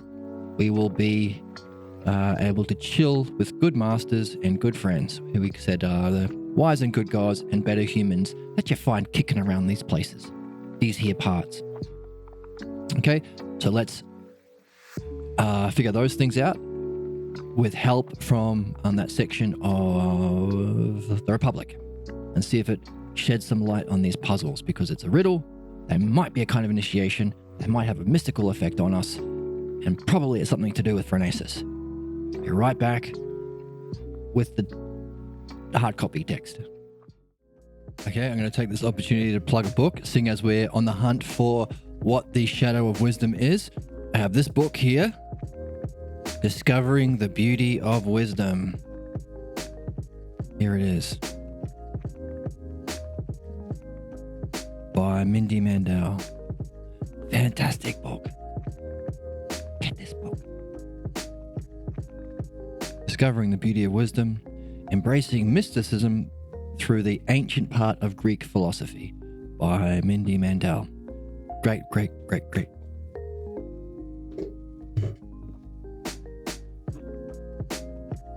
Seeing as we're talking about mysticism and philosophy, I thought it would be appropriate.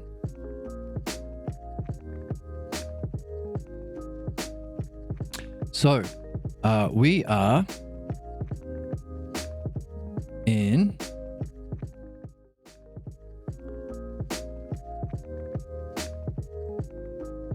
engaged in a certain rite of mystic initiation. Wow. And that involves us hunting, and we have to pull in this other text here. And we have, let's read the Balboa translation, and then jump into the Rouse, and then jump into the Loeb. Maybe the Loeb first, because I have a suspicion the Ronda Rousey, what's his first name? I have a feeling that the Rouse translation will be better. W.H.D. Rouse.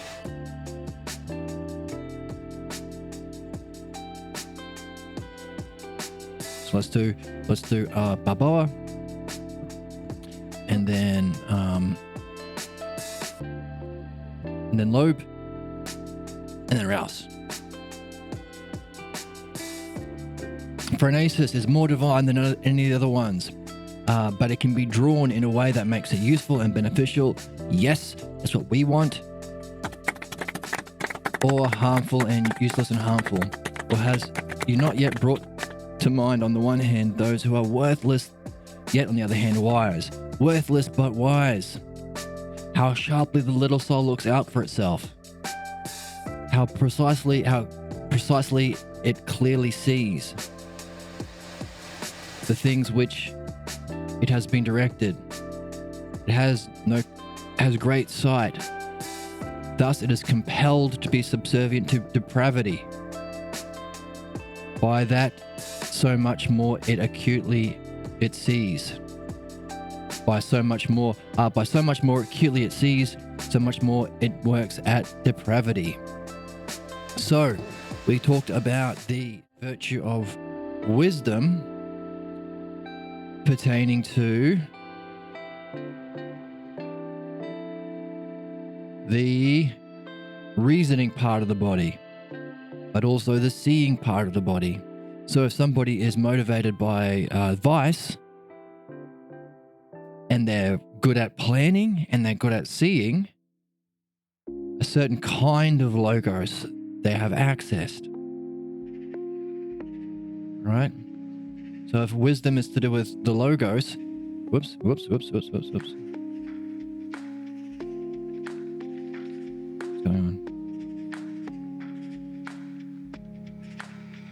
on? So if wisdom is to do with the logos,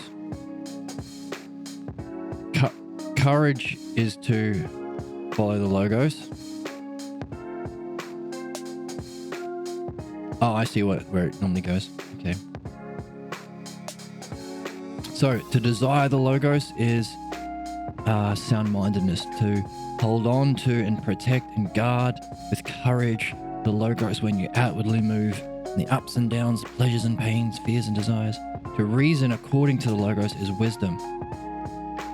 But there's a kind of reasoning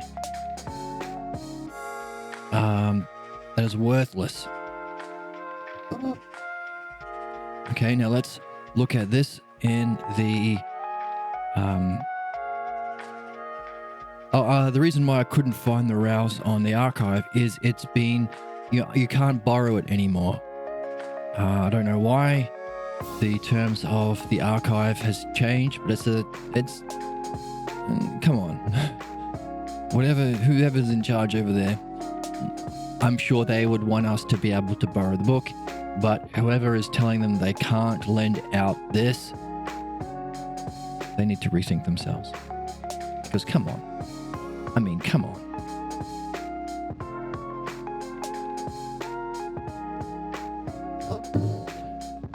So let's bring up what we do have, which is the lobe, which is still good. Lobe second best to the or third best to the rouse, after the rouse, and then the baba is obviously top of the list.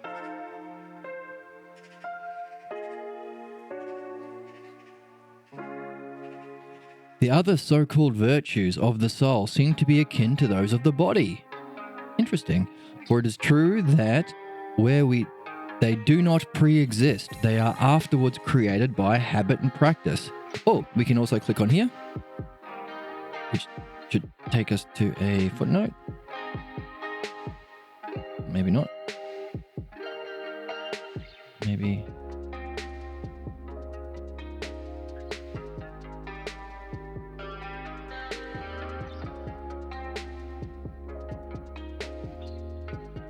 What?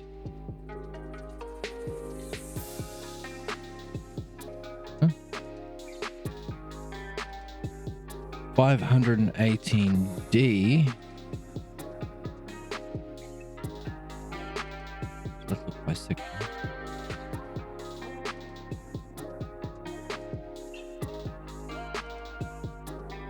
Book 7.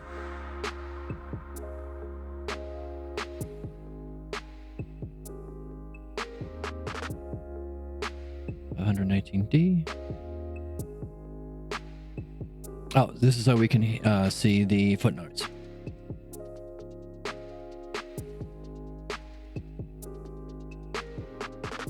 The so-called other virtues. Then this is Plato's answer to the question whether virtue can be taught, debated in the Protagoras and Meno. The intellectual virtues, to use Aristotle's term, we don't want to use Aristotle's terms, broadly speaking, cannot be taught. They are a gift. They cannot be taught, and are the highest moral... Okay, who cares about Aristotle? Ordinary moral value is not rightly taught and democratic. Okay, it's not really helpful.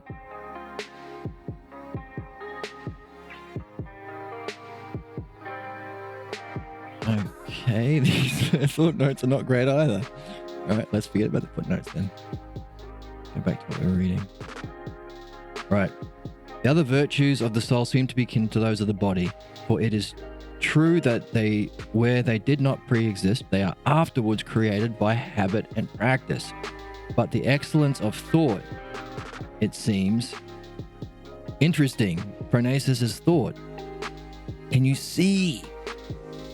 Can you see why this is...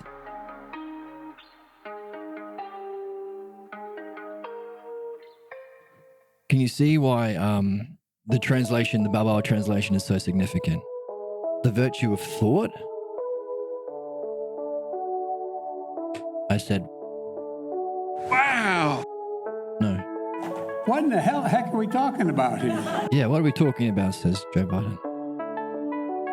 Virtue of phronesis is the Greek. It seems is more of a... is certainly of a more divine quality, a thing that never loses its potency, but according to the direction of its conversion, again, conversion has religious connotations. Usually the word conversion is reversion in the Balboa's direction, becomes useful and beneficent. Okay, I'll stop fixing the translation. Let's just read it. Becomes useful and beneficent, or again, useless and harmful. Have you ever observed in those who are popularly spoken of as bad but smart men? How keen is the vision of the little soul? How quick it is to discern the things that interest it? A proof that it is not a poor vision which it has, but one forcibly enlisted to the service of evil, so that the sharper the sight, the more mischief it accomplishes. Okay.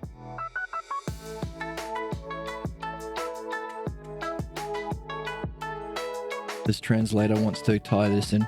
Oh, by the way, those footnotes, again refers to Aristotle. He makes no attempt to define and discriminate them with impractical Aristotelian meticulousness.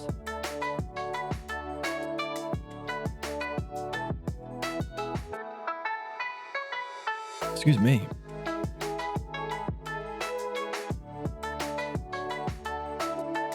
So, just be right back.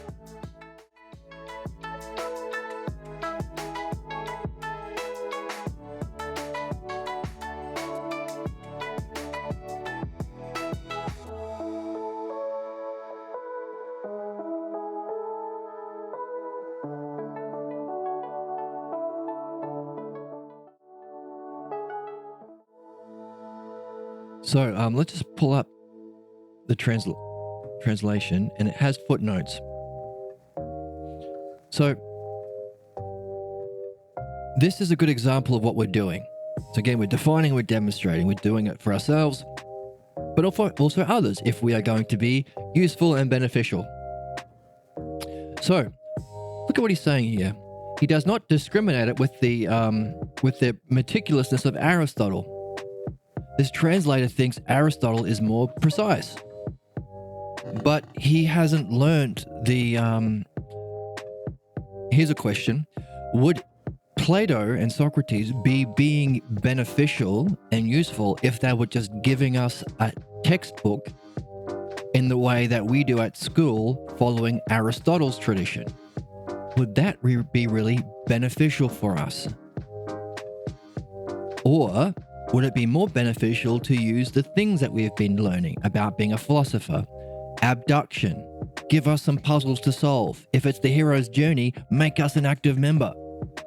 Make us play the game. Hey, allow it so that we can discover our own questions, which make it more our own, which means we are more interested in it, which means we can more direct our phronesis to it, which turns concentration into meditation, and then meditation into our goal, contemplation, that we read in the Phaedo. We're reading in the Phaedo. Would that be more beneficial than what this guy thinks is good, following Aristotle's meticulousness? So he thinks he's not being meticulous when he's being even more meticulous by writing in a human way. His audience are humans. And this is one of the problems with following the Aristotelian line of thinking, treating everyone like goddamn robots. Hey, input in, input out. Here's a textbook, memorize it. You get a detention if you don't. You get a bad grade if you don't. You get a bad job if you don't. You're going to die because you're going to get a bad job and you're not going to be able to afford blah, blah, blah, blah, blah. Fear. That's not real courage.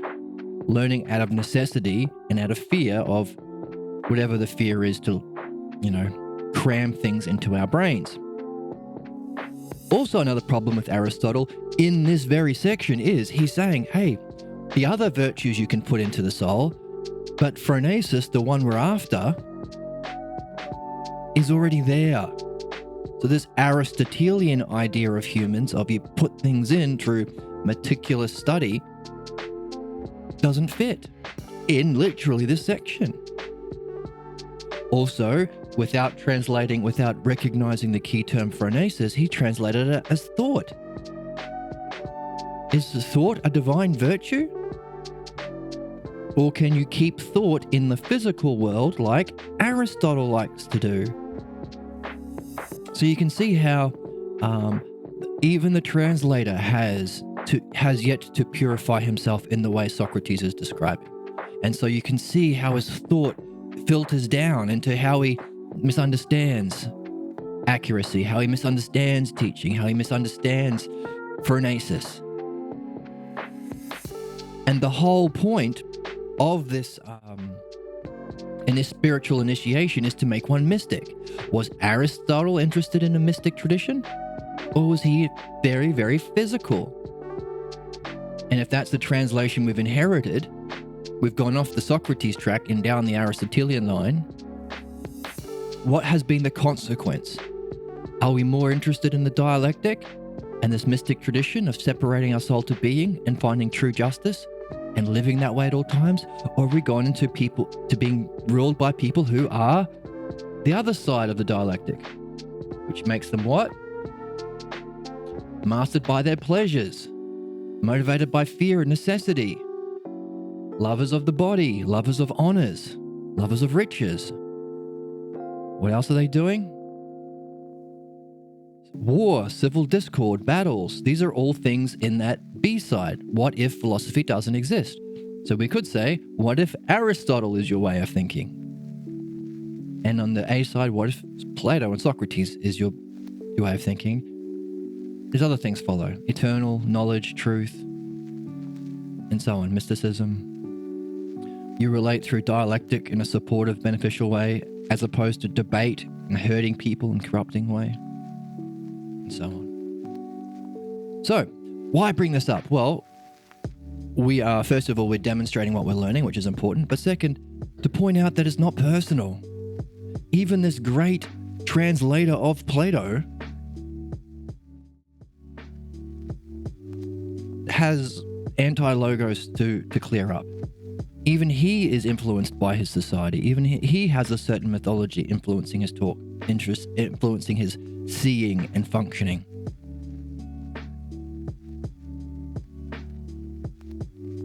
Aristotelian. What was the previous thing? The previous section he's talking about evil. Conversion, evil. Are these Christian ideas?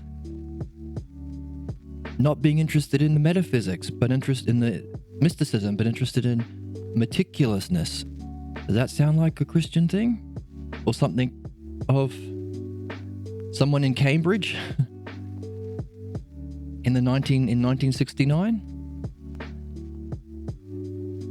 Maybe. So it's not personal. We're all in this game together. We are all adventurers. You're a wizard, Harry. And hey, if you've got a problem, well, you're just as smart as this guy. Right? It's not bad to have a problem. In fact, there might be something necessary about having the particular problem that you have. What's important is that we address it. Whoops. I heard today somebody say they live by this idea that it's not wrong to fail, it's important to learn from our failures.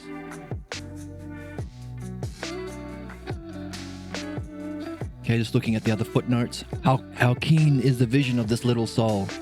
A little soul, for it bears up this corpse which is man. If half of the little soul is dirt, these are poems. Okay, that's cool. he's relating it to the mythology this guy he is familiar with. The little soul for a little bears up this corpse which is man. If half the soul is dirt. Okay? How quick it is to discern the things that interest it, towards which it is turned. Okay, this is our turning around idea.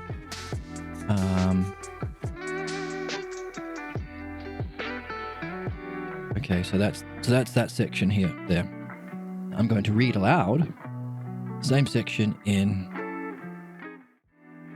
the Rouse. Book 7. 115D.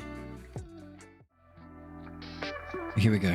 Now, most of the virtues which are said to belong to the soul are really something near to those of the body. For in fact, they are not already there, but they are put later into it by habits and practices. Like training, like learning a sport with the body. Habits and practices.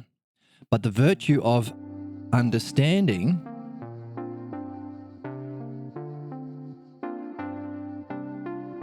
What in the heck are we talking about here?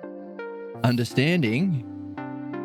Notice one up from thought from the lobe, but not quite up for phronesis because understanding is a very specific, different word. Flibbity-gibbity nonsense. Exactly, Joe. Right.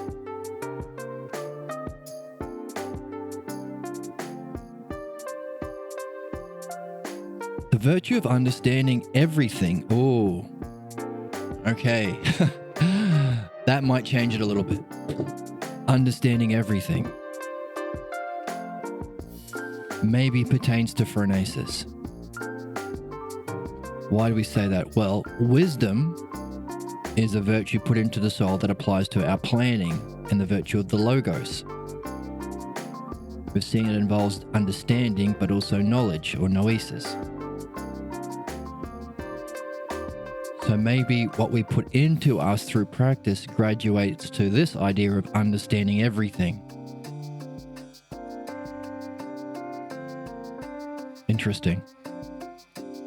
Understanding everything really belongs to something more divine, as it seems, for it never loses its power, but becomes useful and helpful, or again, useless and harmful, by the direction in which it is turned. Have you not noticed that men who are called worthless but clever, and how keen and sharp is the sight of their petty soul, and how it sees through the things towards which it is turned? Its sight is clear enough, but it's compelled to be subservient to vice, so that the clearer it sees, the more evil it does. Okay, this is the benefit of having three texts. It can shine a light on our own bad mythology through the bad mythology of the author, or it can shine a light on the truth. Because there were some things there that were,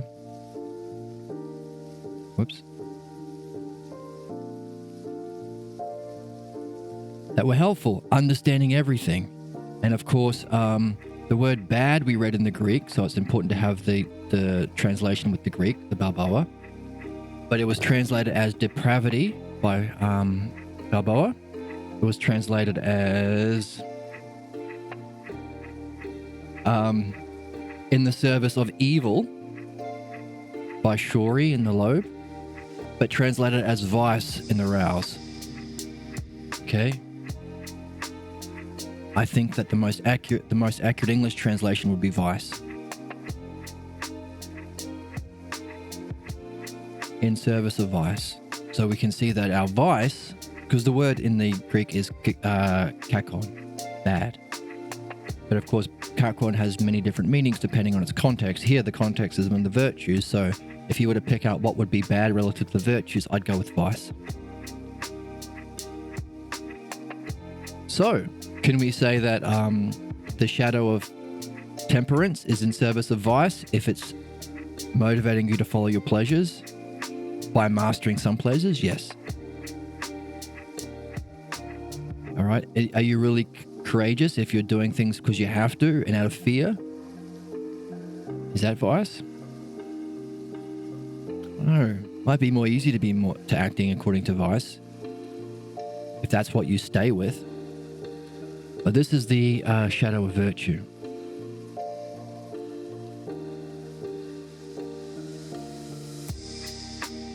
Let's keep reading to see if it... so now we have an idea of what the shadow of wisdom is. To be clever, to see well, and some sort of understanding, but directed to vice.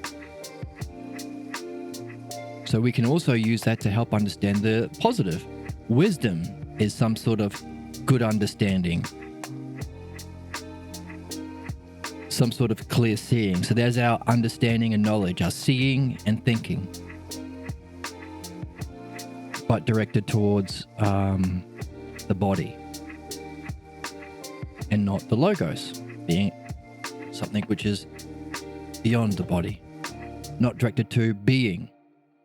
Okay, so just using what we have there.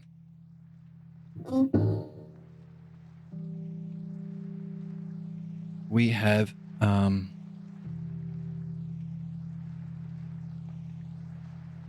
right, we saw when he talked about the change in the initiation: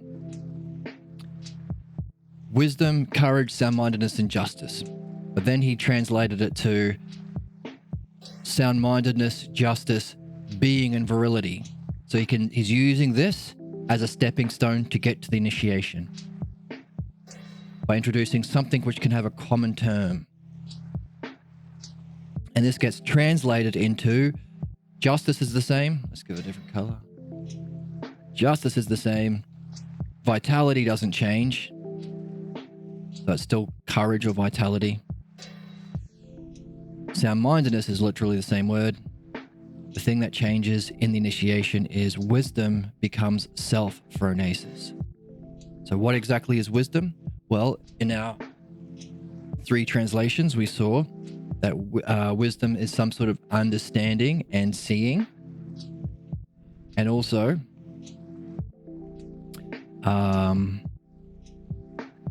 looking out for itself. So some sort of care. So some sort of self-care.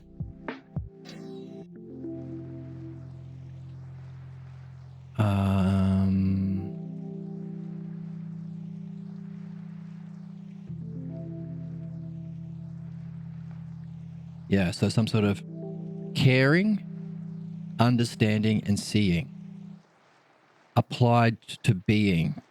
Why? Because this becomes self-phronesis. Some sort of approach to being which becomes understanding everything, and therefore being able to see that which is everything, being. Okay, so understanding everything is from the Republic. Being is from what we're reading right now in the Phaedo.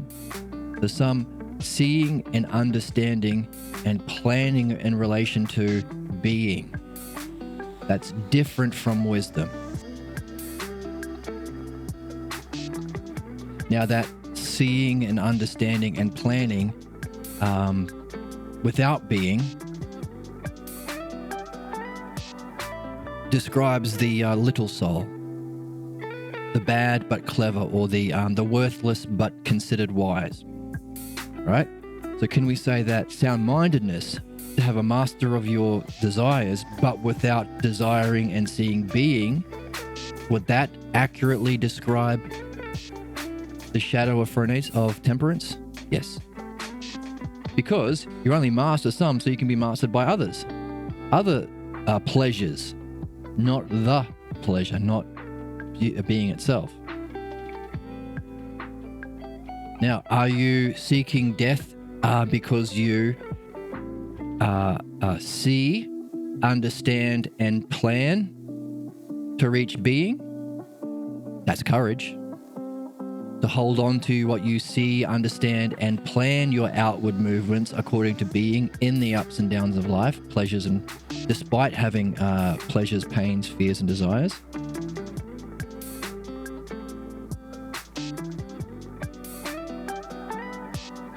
Actually, I keep using that definition. I wonder if I should pull up book 4 of the Republic to pull it out specifically. It might be handy.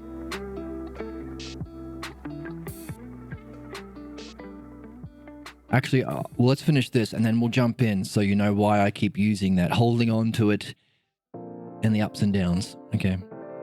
But it would be worth going through the Republic maybe next, after we go through the Phaedo. So, yeah, to understand and see and plan according to being as your desire, as what you hold on to, as your understanding, and as your functioning. So those are the virtues. So seeing and understanding, and then therefore planning. Of course, you can't plan unless you understand the paradigm. And it'd be difficult to understand the paradigm unless you can see it. And you can't see it when you're attracted to love of the body. And you can't separate yourself from that unless you purify yourself, which is called death. So we see how it all fits together. But we are still wondering, how does wisdom become self-phronesis? Because wisdom we put into our body through practice and habits. Phronesis is already there. In fact, this is a kind of phronesis, but it's a phronesis serving vice. In fact, that description in the Phaedo we read, let's pull it up. But what of the orderly among ourselves? Isn't it the same that they are a sound mind for a lack of discipline, but lack the discipline? The simple-minded experience of sound-mindedness turns out for selves equally like this, for fearing to be deprived of the other pleasures. Again, fear. Again, motivated by fear. Fear of not having the cake they love. They keep away from some for the sake of being mastered by others, even though they do indeed call being under the rule of pleasures a lack of discipline. But what is equally the case for selves is that they master certain pleasures in order to be mastered by others.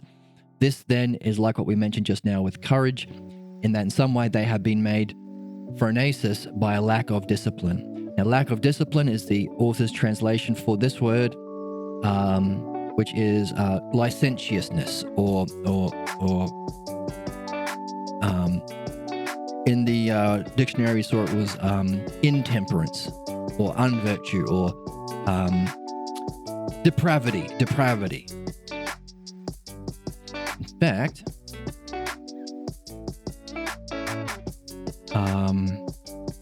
is the Phaedo in here? What do you know? The Phaedo's in here. Let's pull up 69a on the Phaedo. Okay, so let's read this whole section together in the Rouse and see if anything more comes to light. And we're spending extra time on this because this is the end of the first section. This finishes by him saying, "If my defense is more persuasive to you, then it will go well." When Socrates has said this, Cebes took up the Logos.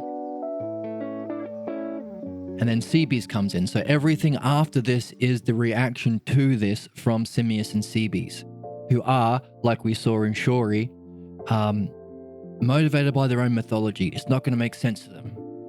So they're going to say whether or not they were convinced, which is going to be interesting because we will have to do that work too.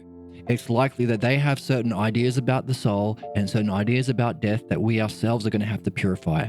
So we are going to be learning the truth in how Socrates responds through the dialectic to them to be useful and beneficial. So we're going to know he's going to be directing phronesis. He's going to be acting from phronesis. He is the initiated. He has been initiated. That's why he says, only when you're initiated, sufficiently purified and perfected, do you know that you are not going to be in the mud, in the bog when you die. By the way, I'm happy about where I'm going to go when I die. So he is telling us, hey, I've been initiated. I've gone through this rite of initiation. I have graduated from the 4 virtues that I put into my soul. One of them, wisdom, has graduated to a different approach to being called self-phronesis. So whatever was the approach to being through understanding and seeing that we call wisdom, he's graduated to self-phronesis. So that's how important it is. If we want to be like him when we die, we want to figure that out. So we're spending extra time nailing it down, which means jumping into a few other texts to see if we can see if it can help us out, see if it can light our spark. Okay? Because after that, he's going to go on to people's reactions to it. So it's better for us to have a really good understanding of what they're reacting to. So we know the truth, get the paradigm down, so we can recognize the deviations from it. Just like we recognize with Shori, when we jumped into the lobe on Perseus on the internet, the version of the text where we recognize, oh, because we know the paradigm, we know what the actual Greek was. The word cacao is not evil. The word phronesis is not thought, and so on. We could recognize deviations, and recognizing the deviations can help us recognize the anti-logos or the pathologos in the author, so that we would be able to respond to him in a useful and beneficial way. Help him, because we're all... I'm looking for someone to share in an adventure. As Gandalf says, we're all on that adventure. Right? And this is also another criticism of learning philosophy at school. They, as Shori says, throw meticulous opinions. This is Kant's opinion. This is Hegel's opinion. This is this guy's opinion. But without knowing the paradigm, you can't recognize what's true. Right? If you're going to learn how to fix a car, you want to learn out what's the truth about the car first, and then you go into recognizing the deviations from that truth. Otherwise, how will you recognize the car is broken if you don't first know the paradigm? This is how a car should work. Same thing for anything, including the logos. So that's why we're spending a bit of extra time nailing down this last part, because it's the best part. And everything that follows from this opening will be a reaction to it. And will probably shed more light on it and help us to understand it better, and so on and so on. But it's worth taking the extra time to nail it down. So, yeah. But plus, it's really fun. Okay. So, this section in the rouse.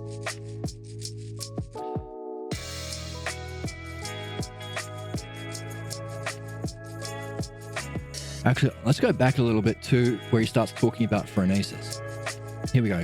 Not far back. Oh, my blessed Simmias, it is not truly that which is the right exchange for virtue, exchanging pleasures for pleasures, pains for pains, and fears for fears. That's the shadow of the virtues. The only currency is that which we call phronesis. It is by means of this, it's with phronesis. And along with this, so it's means of this, is to get phronesis, and along with phronesis, that we buy and sell all that is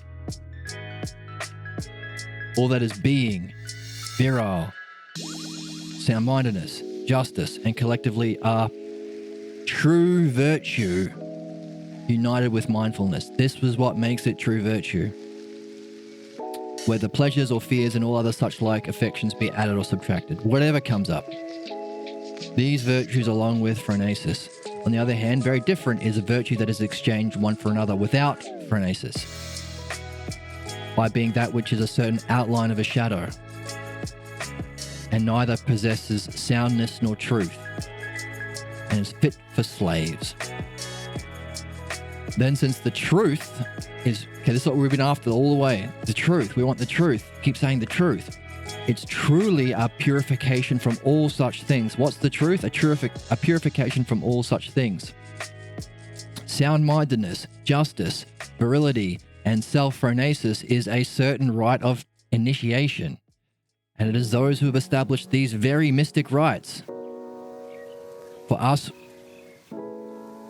like that, those who did that, for us were not inferior persons, but were speaking in riddles when they said long ago that those who arrive in Hades uninitiated and unaccomplished at their purpose, destiny, will lie outstretched in the mud, whereas one who arrives there having been purified and perfected will dwell with the gods. Wow, come on, Owen. Wow, wow, wow.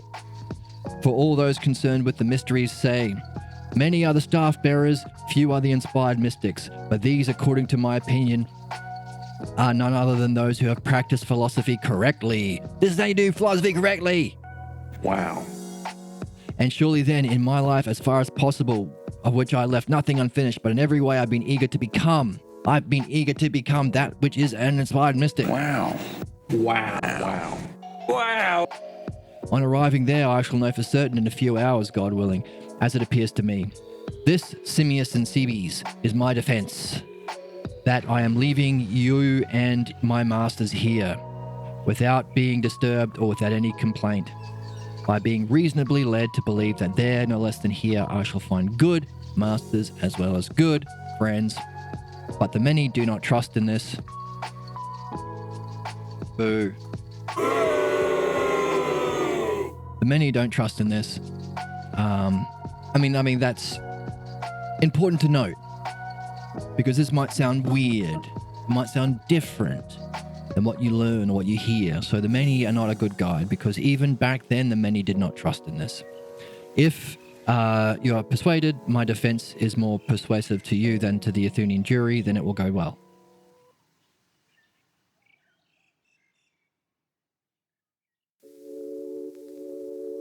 Right. So then he's going to go on to see whether it's persuasive or not. So that last section contains a riddle, contains a rite, which is a mystic rite, has something to do with wisdom relating to being, to self-phronesis relating to being. And we are saying, hey, by the way, all the other kinds of phronesis are woven through the other virtues, because you get a kind of phronesis from depravity. If you master certain pleasures to really good at some other pleasures, you do get some phronesis through a lack of discipline. And as we saw in the Republic, the little soul of the worthless but wise man, worthless but clever in one of the translations, is that which is really good at doing depravity. So he does have something to do with whatever wisdom is. Seeing was mentioned. Understanding was mentioned. And I think planning was mentioned as well. But not in relation to being, in relation to his vice. Non-being. Or the becoming. Specifically becoming, not non-being. Yeah, becoming. So becoming to being. Which is interesting, because these vices are not opposites. They're a diminished reflection. Hey, when you have love of the body, love of riches, love of honor, you still have love. You're still motivated. There's still something guiding you. You're still thinking and planning. You still have the three parts of your soul. They just have something usurping the throne in the places. Like if you think about, I don't know, in a game, you wear your helmet on your head, you have your gauntlets on your hand, you have your shoulder pads on there, you have your breastplate on there.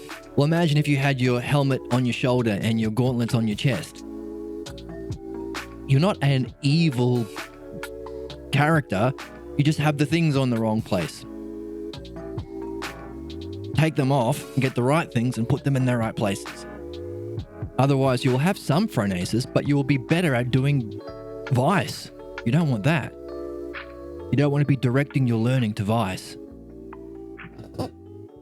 Especially if we are here for a reason, to specifically purify ourselves from our ignorance that leads to vice and perfect ourselves in the logos to that which leads to being, truth, and self-phronesis, which he calls our purpose. What was it? Practice philosophy correctly and have purified purpose. Here we go. Big word. Purpose. Our purpose. So if we can take those together, a purpose for all men that involves a practice and discipline of putting into our soul these virtues that culminates in a certain mystic initiation that is a preparation for our next life, that we also can live in this life, experience and become accustomed to in this life.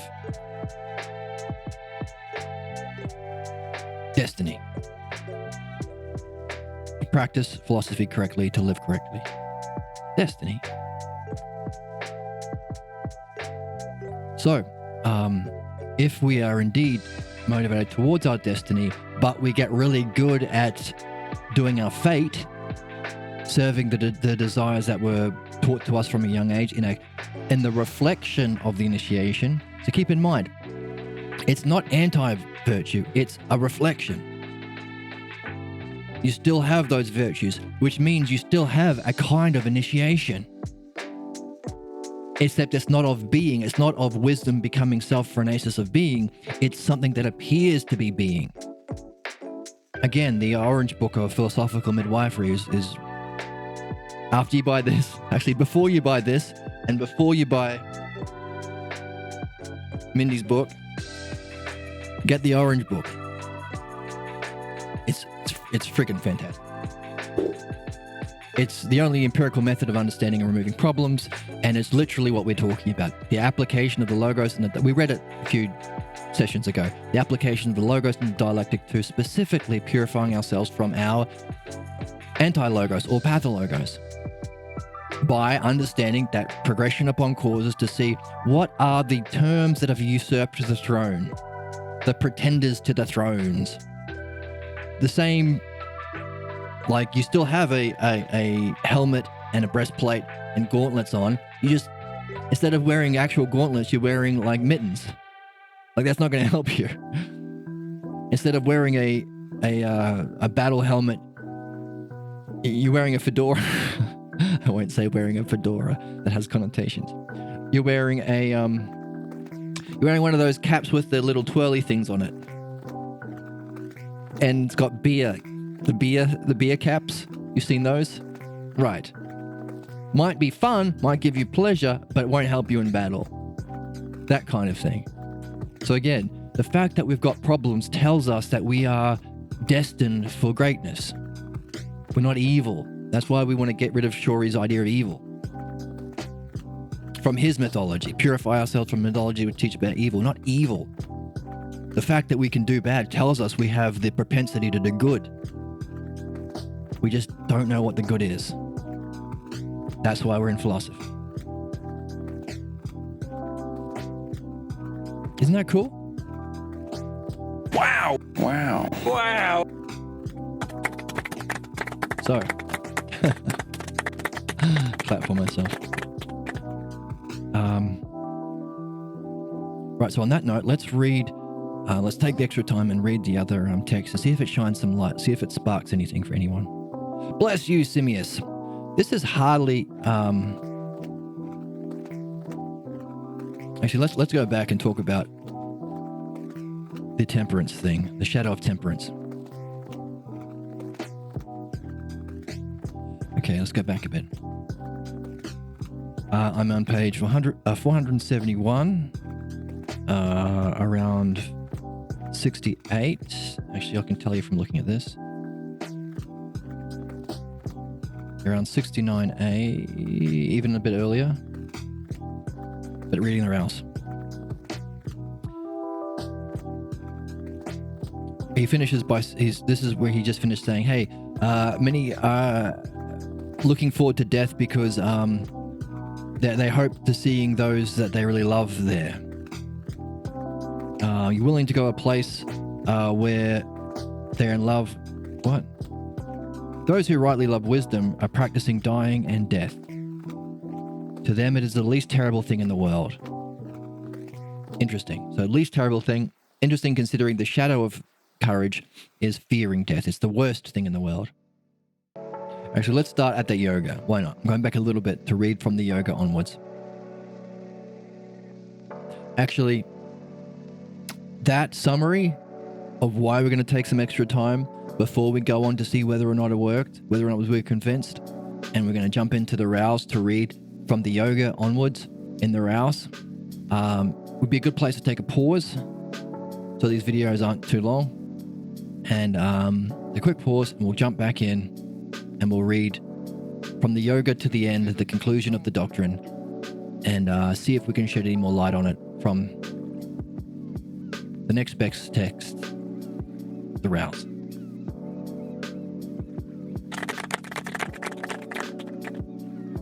I hope you stick around.